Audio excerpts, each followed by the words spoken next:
this school year. For the first few months, the school will be employing blended face-to-face learning. Ang klase po namin for this school year, Set B, next week naman sila magre-report sa school. Students and teachers alike were in high spirits for their first face-to-face flag ceremony.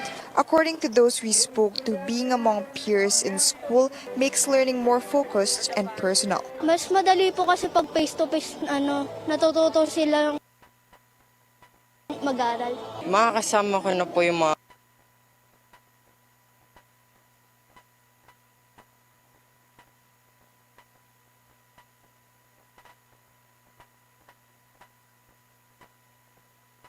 kaklase ko at saka yung mga teacher kapag turo na po sa amin.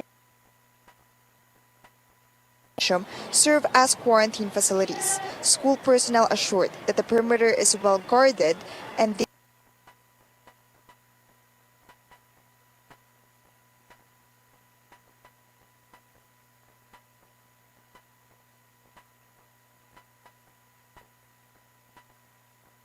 will make sure that no student will loiter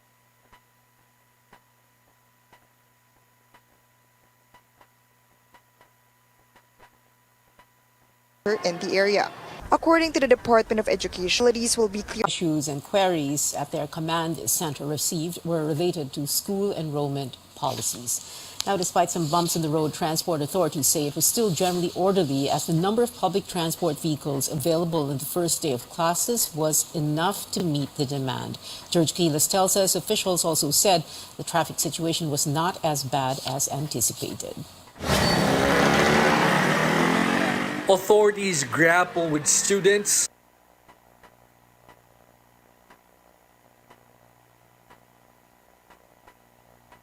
parents, vehicles, all outside the school premises as they try their best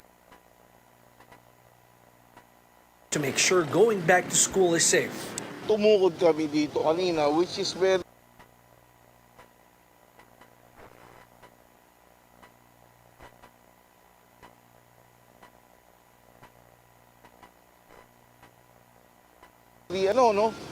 chaotic in some.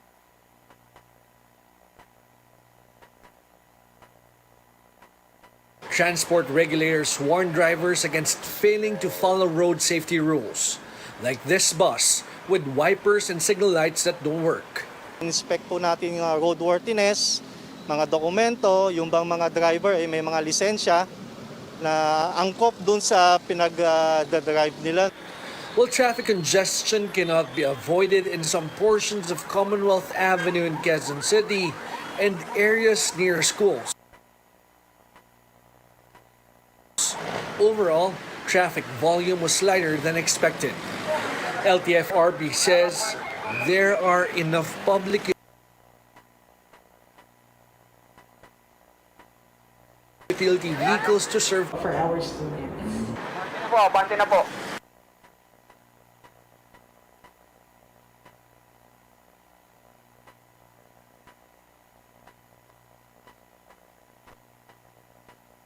Transport Group Manibela acknowledges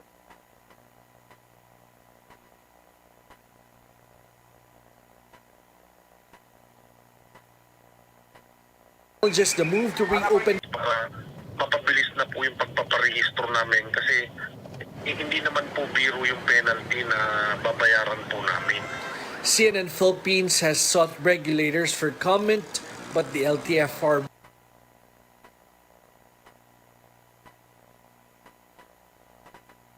has yet to respond. George Quiles, CNN Philippines.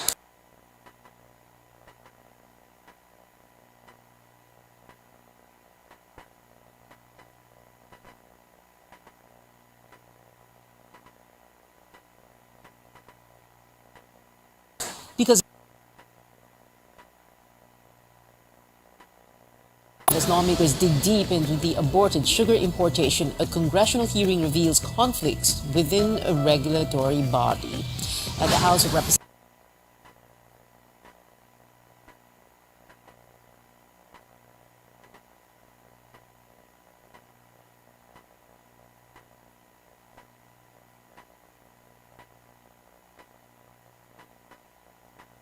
Representatives receives the first national budget.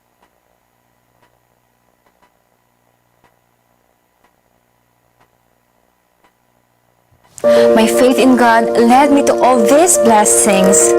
Kaya ako, all of RPN DXKP Pagadian, ang inyong Radyo Ronda. RPN Radio Philippines Network. Radio Philippines Network. Live to the world, pinaagi sa FB page, karon mag-download na. Pinaagi sa Google Play o Apple Store, YouTube o Twitter. Alang sa mas ipakuskan ng mga balita, komentaryo, kasayuran o kalingawan. Ang mas ipakuskan ng inyong Radyo Ronda. Member, kapisanan ng mga broadcaster ng Pilipinas.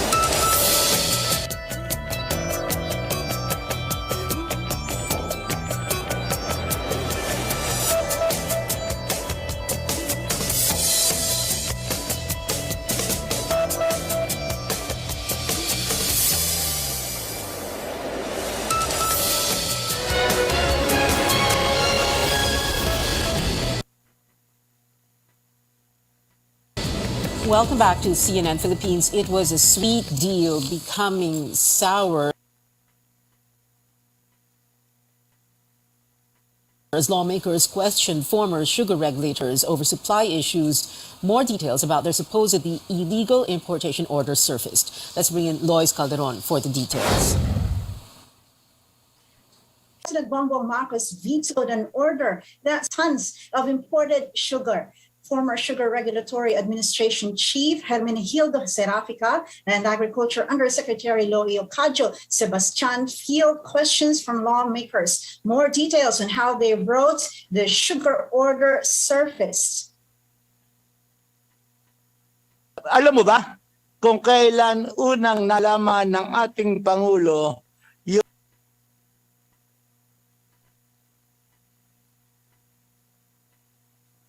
yung importation plan na pinagagawa sa inyo ng August 1? Nung hinatid ko po yung importation plan sa office po ni Undersecretary Sebastian, ang alam ko po, nag-submit siya ng memo sa mahal na Pangulo. And that was what date? August 5. Sinabi ba ng Pangulo na a-approve niya yung inyong importation plan o kinakailangang i-consulta niyo muna sa kanya kung kanyang a-approvean? Ang sinabi lang niya po, Your Honor,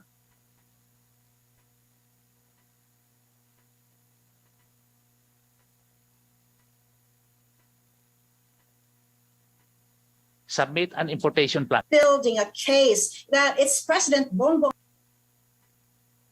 Marcos who should be calling the shots, being the Agriculture Secretary and Chairman of SRA. The regulator's defense was that farmers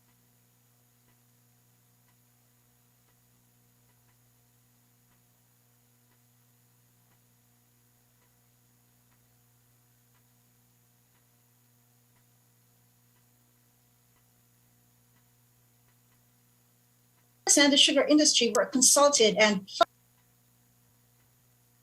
their term last June 30. Serafica said he's not covered by that order since the agency is a government-owned and controlled corporation and there has to be proper transition. But his deputies and the legal team allegedly wanted an OIC, effectively not recognizing his authority. One of his deputies told lawmakers they were left out when Serafica crafted the order. Let's listen to what Serafica said.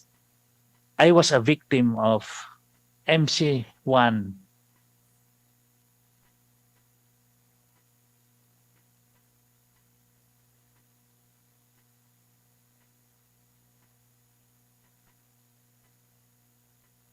Our term ended on June 30.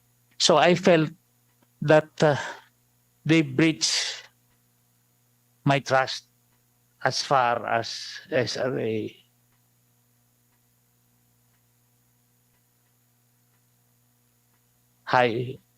Below me, officials and SRA.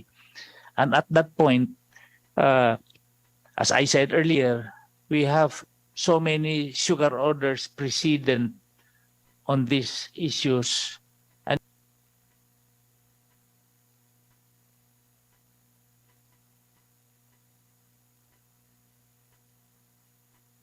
And it is just a question of getting the current data. Subic and other warehouses had import clearance because that one, Pia, is inconclusive. Back to you. Lois Calderon reporting. In other news, the president submits to the House of Representatives the proposed national budget for 2023. Find out.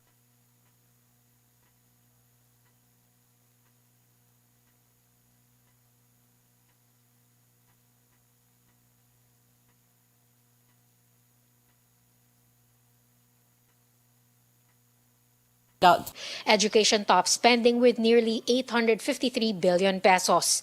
The agency handling infrastructure projects is next with 718 billion pesos, followed by the health sector with nearly 300 billion pesos. Social welfare will get 197 billion pesos, while spending for agriculture, now headed by the president, will be up by a hefty 32% at 184 billion pesos. The Budget Department says infrastructure projects that are good to go will get 1.2 trillion pesos. The country will also pay off debts worth 611 billion pesos. With only 244 billion pesos added to the current budget, the DBM admits it cannot grant all spending requests, even for key projects like the construction of new classrooms. No funding as well for the 500 peso increase in monthly pension for poor senior citizens. Meanwhile, the purchase of COVID-19 vaccines is subject to reaching revenue targets. We also recognize that they needed certain amounts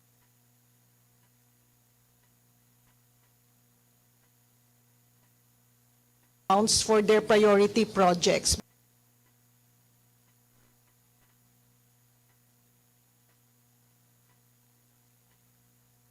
But not to the extent of what Congress on this, although we will be providing them with the utilization rates of various departments so that they will at least know where it can be sourced. Speaker Martin Romualdez says the House of Representatives will scrutinize the general appropriations bill with barely a month left. The budget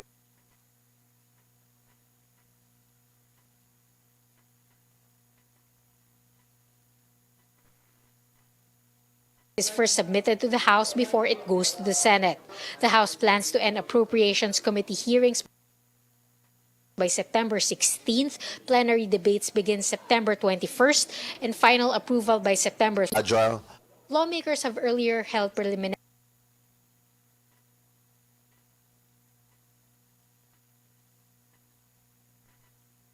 budget hearings for minor concerns. We are confident that many of the policy concerns raised by our members would have been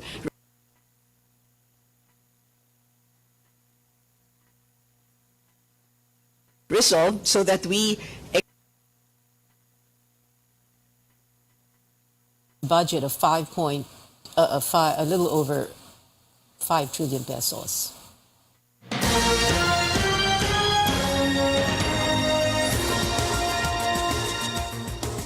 Breaking news at this hour, the Health Department has detected and isolated the country's fourth monkeypox case. The fourth case is a 25-year-old Filipino with no documented travel history from any country with confirmed cases of the viral disease. So far, all 4 monkeypox cases in the Philippines are isolated and unrelated to each other. We'll give you more details as soon as they become available. Moving on now to other stories. 2 leaders of the New People's Army reportedly killed in a motorized boat explosion in Catbalogan, Samar early this morning. Benito and Wilma Tiamzon, Chairman and Secretary General of the New People's Army respectively, were said to be on the boat with about 10 armed, or were among these 10 armed individuals. During a gunfight between the armed forces and those on board, the motorized pump boat suddenly exploded. troops were conducting a waterborne interdiction operation in the area. We now go above and beyond the headlines with the Division Command of the 8th Infantry Division, Major General Edgardo Bugi de Leon. Good evening, General de Leon. Thank you very much for joining us.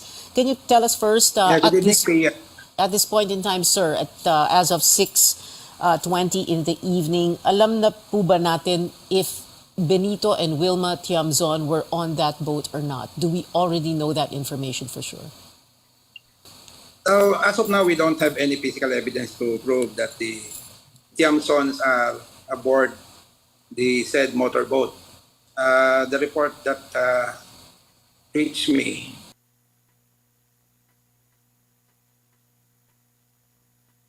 and in my personal troops reached the area.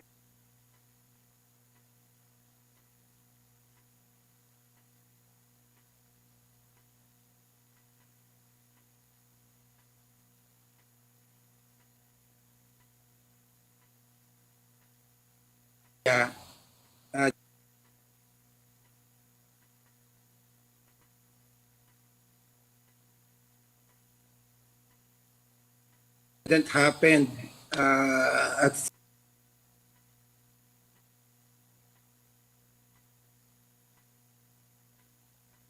4:20 a.m. No, any indicators of human remains, cadavers or what? But they told me wala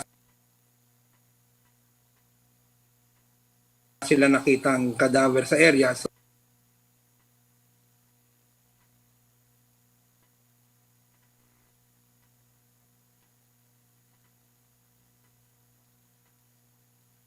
So I can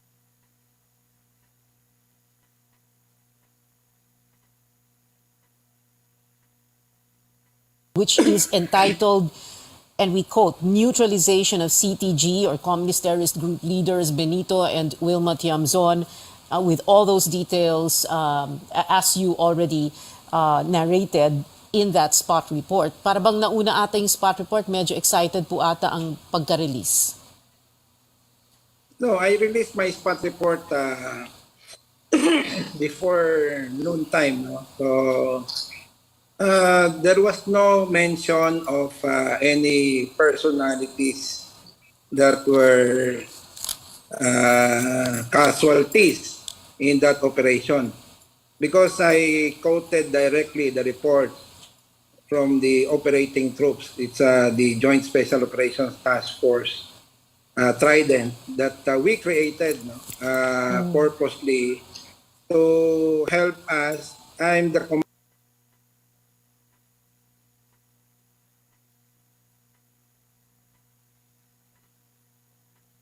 commander of Joint Task Force Storm. Hinterlands in the tri-boundaries of Northern Samar, Western Samar, and Eastern Samar. So we have received information that there would be an attempt of the cordoned NPA groups to split into smaller groups and sneak out of the area through the river tributaries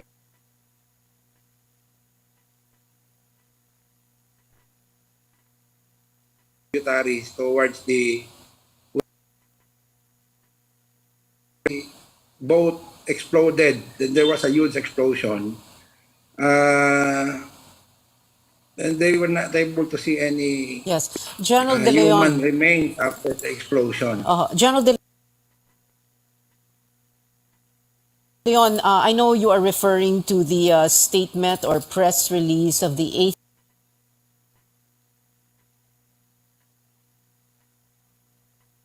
Infantry Division, your division, and it says Joint Task Force Storm press release August 22, 2022 from Captain Ryan D. Layug, Philippine Army Chief Public Affairs Office. It is entitled Hostile Motorized Boat Explodes in Samar.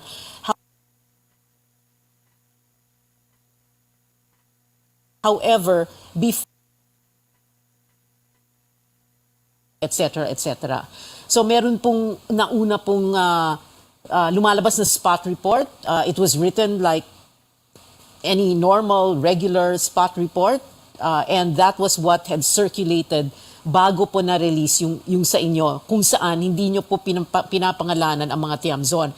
But the problem was there was an earlier one that named them. So are you saying po na yung earlier one was that a leak?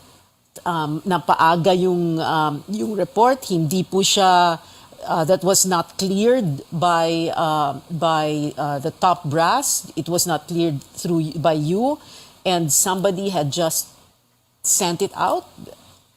I mean, kaya po lumabas yung pangalan. Kaya po lumabas yung pangalan ng mga Tiamzon.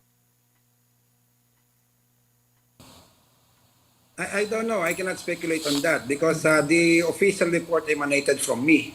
Mm-hmm. Okay. I am the source of the spot report, and the spot report that I submitted to higher reports does not bear any names of casualties because we do not have any physical evidence. Now, if they are going to ask me to confirm it, I cannot because what if suddenly these people will surface out and they'll provide proof of life? Okay, but the information that your troops got, which is the reason for this naval interdiction, kaya po haharangin sana or i-confront, dahil nga nandoon ang mag-asawang Benito and Wilma Tiamzon. Is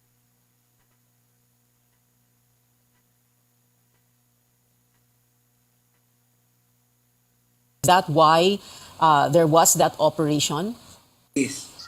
So our operations is not focused on specific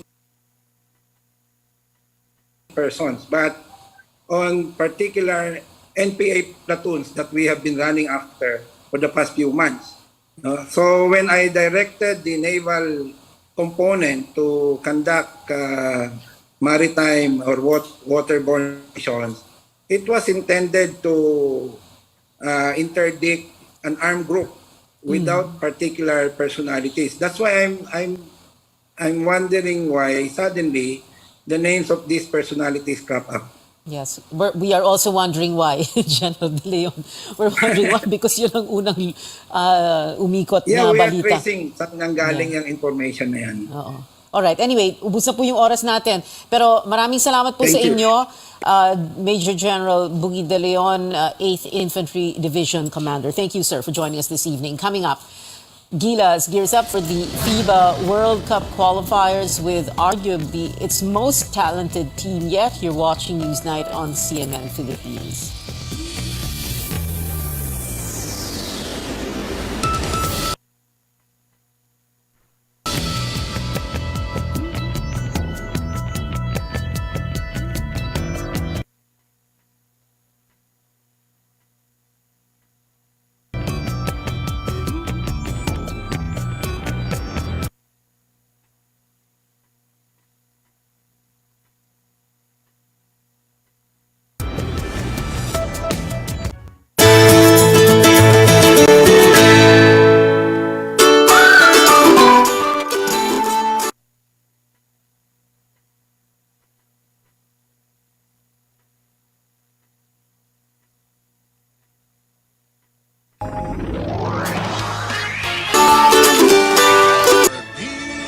DXKP Pagadian, ang inyong Radyo Ronda RPN. RPN, Radio Philippines Network. Radio Philippines Network. Live to the world, pinaagi sa FB page, karon mag-download na. Pinaagi sa Google Play o Apple Store, YouTube o Twitter.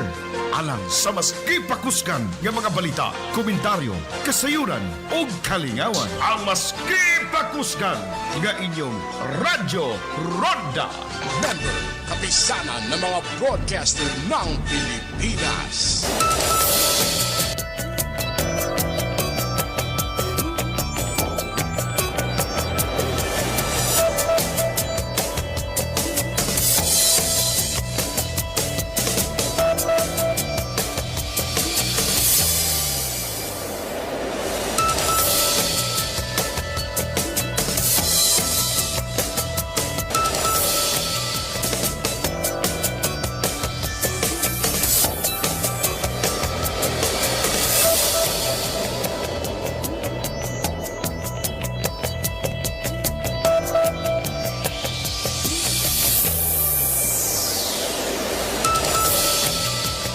with Game 2 scheduled at 5:45 p.m. And as expected, NBA star Jordan Clarkson and big man Kai Soto bannering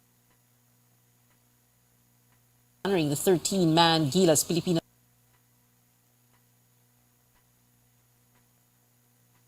roster as the national team faces Lebanon on August 26, Philippine time, for the FIBA World Cup Asian qualifiers. Japan B-League imports like Dwight Ramos and Kiefer and 30 Ravenna are also suiting up for Gilas. One name will be cut a day before the match for the official 12-man lineup.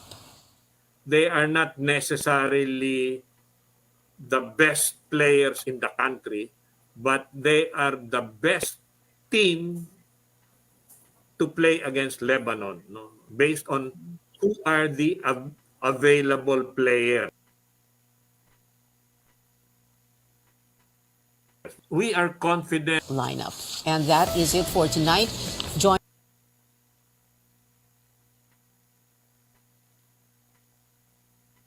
me again on news.ph at 7 p.m. I'm Pia Ontiveros for Newsnight, where we go above and beyond the headlines.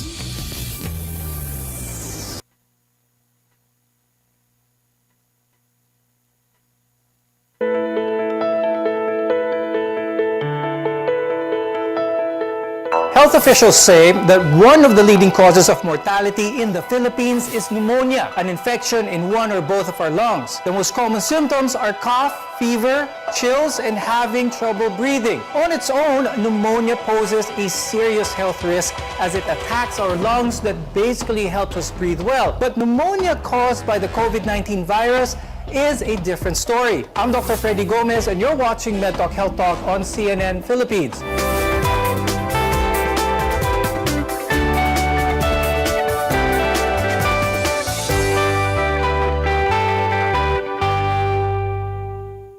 Are at higher risk of pneumonia? Well, these are the really young and the really old. To help us with today's discussion, joining us are Dr. Ivan Villaspin, who is a pulmonologist and the immediate past president of the Philippine College of Chest Physicians. Also with us is Dr. Jade Javier, who's an infectious disease specialist from the Batangas Medical Center. I'll start the discussion kay Dr. Ivan muna. Please walk us through some of the common symptoms kapag ang isang tao ay meron ng pneumonia. Symptoms may vary, but the most common are cough, which may be dry or productive with greenish, yellow, or even blood-stained mucus, chills, shortness of breath, vomiting, diarrhea, headache, runny nose, loss of appetite, etc. Now, depending on the causative organism. Are there any ways in your practice that pneumonia can be differentiated from the simple case of flu or the common cold? So colds, the symptoms may take time to develop and include cough, sore throat, stuffy nose, sneezing, watery eyes. Usually there's no fever. Then the flu, the symptoms, they hit fast and often include extreme fatigue with body ache, muscle ache, loss of appetite, headache, high fever, chills and sweats, stuffy nose again, and coughing. These three conditions can overlap. So yung sinabing flu, before the COVID, yan yung trangkaso. Ngayon pag sinabi mong tinatrangkaso ka, now you have to seriously think of COVID. Dr. Ivan, kapag merong pasyenteng pumunta sa'yo with possible pneumonia, are there any tests that you perform para to confirm the infection? We base it on a good clinical history. Dapat magaling ka kumuha ng kwento, chismoso ka dapat. And a focused physical examination of the chest or the lungs. Now, we ask about the patient, the recent symptoms, the environmental exposure, the past health problems, smoking history, especially, and comorbidities such as diabetes, hypertension, asthma, kidney disease. After which, we request for diagnostic workup such as the chest x-ray, where we look for certain x-ray patterns which can point to a possible bacteria or virus as a cause of pneumonia. Now, the more common causes among Filipinos are viral and bacterial. I'll go now kay Dr. Jade. Let's explain to the viewers, ano ba yung difference ng viral and bacterial kung pneumonia din pala ang mangyayari din dito? If we base it on the symptoms themselves, bacterial and viral pneumonias really have overlapping symptoms and even signs. So pareho silang pwedeng magkaroon ng ubo, sipon, lagnat. But for viral pneumonia, sometimes they really start as a simple viral illness, just like the flu. So first they may come out as body weakness, muscle pains, colds, and sometimes even sore throat before patients develop cough and difficulty breathing. Is there certain characteristics of a cough ng isang taong infected na with pneumonia? Pagpasok pa lang ng pasyente, pinaubo mo yung pasyente, is there a certain characteristic na alam mo nang, parang pneumonia na to? Iba-iba po ang klase ng ubo, and sometimes, especially in the elderly and those in the extremes of age, some people with pneumonia might not really manifest that much with cough. Some elderly populations hindi naman masyadong maubo, but when you do some tests, you examine them, they have signs of pneumonia. So if we are to base our diagnosis and the cause of pneumonia on the cough, I don't think that will be a very, very accurate measure. Iba-iba po talaga. Let's start first with the viral pneumonia, which as the name implies is caused by a virus. Now, the common cause is the flu or ang trangkaso, but you can also get it from common colds and other viruses as well. Dr. Jade, apart from it being caused by a virus, what other cues indicate that this type of pneumonia is viral and not bacterial in nature? A lot of things overlap between bacterial and viral pneumonia. But let's take COVID, for example. No? Right. It's one of the most common viral pneumonias that we have right now, even more common than influenza. No? Well, some clues will be sa imaging studies. So there are major differences in imaging studies, or when we say imaging, for the lay, X-rays or perhaps CT scan. So there are differences, but are not absolute differences between bacterial and viral etiologies. And we can also refer to some of our tests. Like, for example, if we request for a CBC, that's a basic laboratory test, it's a blood test. If we have bacterial pneumonia, we expect an increase in the WBC count. But if it is a viral type of pneumonia, we expect a low or probably a normal WBC count. These are just a few clues for us to differentiate, but there are other special tests that we can do, such as PCR, and some multiplex PCR tests that are available especially in the tertiary institutions, that can help us differentiate the etiologies. Now, most people who get COVID-19 have mild to moderate symptoms, but some can get severe pneumonia in both lungs. Dr. Ivan, pag-usapan naman natin to. How does pneumonia develop in people with COVID-19? Not all patients with COVID-19 will develop pneumonia. Not all of them. So in fact, only the moderate, the severe, and the critical cases are associated with pneumonia, regardless of whether they are young, old, previously well, or they have comorbidities. No? Pneumonia usually would start after more than a week from the onset of the patient's symptoms. Okay, the illness starts with the inhalation of the virus, the SARS-CoV-2 virus, and travels from your nose, your mouth, down to the airways, to the air sacs we call alveolus, where the spike protein of the virus will attach now to the ACE2 receptors, present in many parts of our body and the vessel wall, causing an inflammatory reaction. We'll discuss how pneumonia affects people from different age groups. We're your connection to healthcare, and you're watching MedTalk Health Talk on CNN Philippines.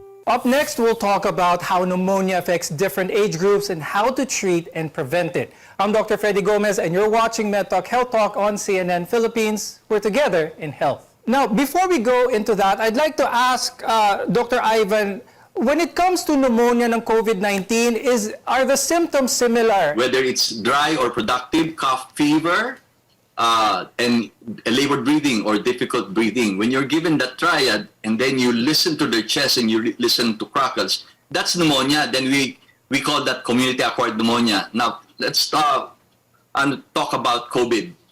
Now, during this time, given that same triad, the burden is on you now to rule out COVID pneumonia. patients will complain of loss of smell and loss of taste. Now, we hear that, those two symptoms, we call it now a COVID probable. So while the chest X-ray may seem normal, the chest CT scan will reveal the distinct, what we call the ground glass abnormalities. That's only noted on the chest CT scan very clearly. Because they say that this pneumonia is more common in the really young and the really old. Dr. Jade, why is it the case? What is it about the really young that makes them more predisposed with pneumonia? So for pneumonia in children, a few factors that come into mind will be, of course, number one, the maturity of their immune system. Mas marami silang mas hindi pa sila exposed, no, sa mga most common types of bacteria or viruses that us adults have already been exposed to, and therefore we are already immune to those types of bugs. One of the best ways to prevent a disease is taking a vaccine that is available for that. And there is a vaccine available for preventing pneumonia. Now, Dr. Ivan, is taking the vaccine for pneumonia a good preventive measure given to the old? Definitely. How about for the young? You need to get a flu shot every year to prevent seasonal influenza. The flu is a common cause of pneumonia. So preventing the flu is a good way to prevent pneumonia. Okay? So for protection against certain bacteria that can cause pneumonia, we follow the CDC, the Center for Disease Control, USA, which recommends two pneumonia vaccines. The pneumococcal polysaccharide vaccine, okay, or the PPSB23, is recommended for adults 65 years and older, and anyone 2 years and older with an underlying condition that may increase their risk for pneumococcal disease. The pneumococcal conjugate vaccine, which is the PCB13, is recommended for adults 19 to 64 with immune-compromising conditions such as chronic disease of the heart, the lungs, the liver, the kidney. Now, Dr. Ivan, punta naman tayo sa treatment. How is pneumonia treated in adults, especially those, katulad na minention ni Dr. Jade, adults with comorbidities, and how can this be prevented? Usually, pneumonia can be treated at home, but in serious cases, it may require a hospital stay. Now, these management principles I just mentioned are intended for the regular pneumonia that we're talking about, but not necessarily for COVID pneumonia.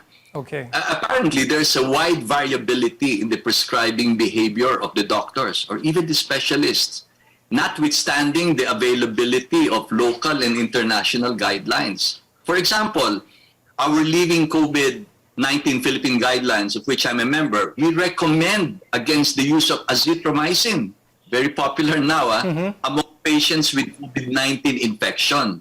We have a moderate quality of evidence and a strong recommendation for that antibiotic. Yet, we observe a large-scale abuse and misuse of this antibiotic. That is the driving force behind the concept of antibiotic stewardship. I'm not saying that we should not give antibiotics to patients with COVID pneumonia. Rather, we should be mindful in the judicious prescription of antibiotics, Freddie. Dr. Jade, how effective now, almost 2 years into COVID-19, how effective is the treatment now for COVID pneumonia? I can say that relative to our experience before all of these treatment modalities have been present, no, certainly the outcomes of our COVID-19 patients have significantly improved, given the number of options that we have right now in terms of monoclonal antibodies, antivirals, and other procedures that are options for treatment of COVID, especially for those who have severe to critical infection. But since we are talking about treatment, not all COVID patients need antibiotics. Let's remember that COVID is caused by SARS-CoV-2, which is a viral, it's a viral infection, and antibiotics do not have a strong role unless there is strong suspicion by the doctor that there is a co-infection, no, aside from the viral infection. So it shouldn't be a knee-jerk response na, oh, may COVID, bigyan natin ng antibiotics. No, hindi, they don't have a role on the treatment, general treatment of COVID-19. Okay. Now, when we return, we'll talk about how pneumonia affects the elderly. We'll also discuss some of the prevention and treatment methods available. Your health is our mission, and this is MedTalk Health Talk on CNN Philippines.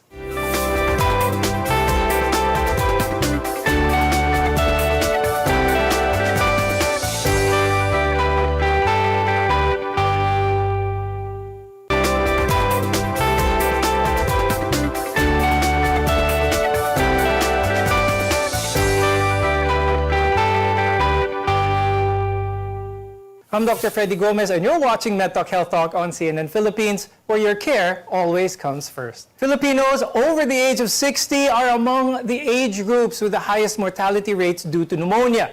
And one type that can affect seniors is called aspiration pneumonia.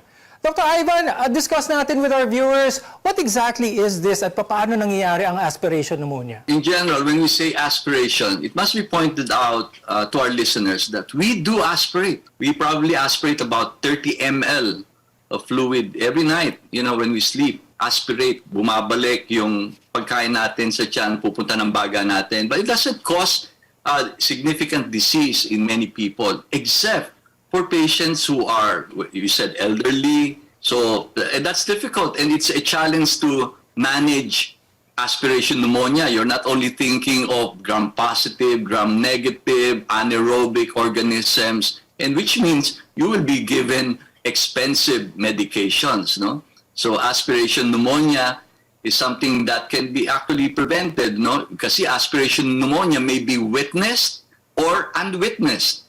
Many times unwitnessed, hindi mo nakikita yan. Witnessed, yung nagmamadali kang pinapakain mo yung tatay mo, yung lolo mo. O di nag-aspirate yung si tatay, si lolo. Yeah, these are things that has to be emphasized to our patients. What are some of the symptoms that people may see on the elderly? Could this be one of the causes why some of the elderly may fear of drinking water or eating food because ang pakiramdam nila nasasamid? For some people who are healthy, the body will mount a defense. So lalagdatin yan, fever and even chills. For some people who are not competent, immunocompetent, they're compromised, immunocompromised. Sometimes they don't mount a defense, so walang fever. Kaya ang fever ay isang senyalis siya ng maganda, nag-defend you, nagpuput up ng defense ang body mo eh. So those are the symptoms. Dr. Jade, I'd like to go to ask you, how difficult is it in treating pneumonia in that of the elderly, and how important is it for preventionary measures, the vaccines and things like that? In general, it is often more challenging to treat the senior citizens. Why? Because of the comorbidities that they usually have, the immune system status that they usually have. And I often tell this to my patients that our antibiotics, our treatment, it's only half of the process, and a good half or part of the influence of treatment success will be really dependent sa katawan mismo ng pasyente. No? So most of the time, these elderly patients are also prone to have multi-drug resistant organisms. Mm-hmm. Why? Because minsan sila po yung pabalik-balik na sa hospital, so they have recurrent hospital exposures, antibiotic exposures already. So minsan yung pong mga mikrobyo na meron po sila, mas matatapang na rin kumpara po sa younger individuals who haven't received any antibiotics before. If we can prevent pneumonias in the elderly, that would be the best way to go. Vaccination is one. So the pneumococcal vaccine and the influenza vaccine, it wouldn't necessarily mean that it prevents infection, but once patients develop pneumonia, it may not be as severe. Okay. They may not need hospitalization and they may not need ICU admission. So isa po yun sa benefits ng pneumonia. We have to make that clear na hindi naman porke nabakunahan ka na, hindi ka na magkakaroon ng pneumonia, but it can be in a milder form. And that's really a big plus to get vaccinated. Dr. Ivan, if there were 3 things that you would like our viewers to learn about pneumonia, what would they be? The tips to prevent pneumonia will be, remember to incorporate these 5 habits into each day. Number 1, stop smoking. Number 2, you exercise regularly. Number 3, Reduce your exposure to pollutants. Avoid your infections. How do we do that? You drink a lot of water, hindi soft drinks. Hindi po tubig ang soft drinks. You take your multivitamins, as mentioned by Dr. Jade, and breathe deeply. Magano ka? Breathing exercises. So by focusing a little of your energy on this task, this 5 tasks that I mentioned to you, you can help keep your lungs working optimally for life. We hope you found our discussion today very helpful. Thank you to our esteemed guests, pulmonologist Dr. Ivan Villaspin and infectious disease specialist Dr. Jade Javier. We want to be your partner for a lifetime of good health. I'm Dr. Freddy Gomez, and this is MedTalk Health Talk on CNN Philippines.